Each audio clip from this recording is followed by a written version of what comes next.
Para parimarsa ketemu malih lan pawarta basa Jawa. Surute pandemi papan-papan pariwisata katon mbludak lan ngegilani.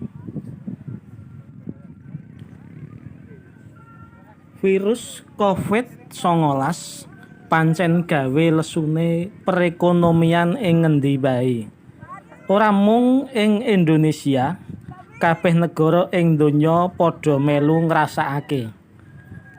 Sakwise udakara 2 taunan jroning wewayangan sumebare COVID-19, ing tengahe taun 2022 penerimana ana ing sakwise Riyaya Idul Fitri, sumebare virus COVID-19 katon saya surut sing sadurunge katon ngombro-ombro angel dikendhaleni.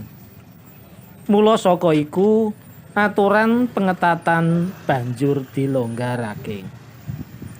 Surute pandemi COVID-19 nyebabake papan pariwisata mbludak. Akeh wisatawan sing padha refreshing kaya ora amot-amota. Lumebere wisatawan iku jalaran wis sawetara taun papan pariwisata ditutup. Kahanan mau bisa ditonton ing wisata Gunung Bromo ing Kabupaten Probolinggo, Jawa Timur.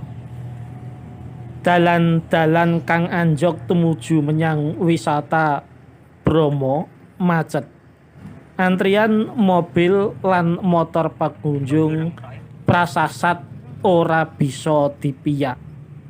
Sesawangan sakdawane papan pariwisata ing Gunung Bromo kena diparibasake kaya dene semut sing rebut dalan padha rebut pangan.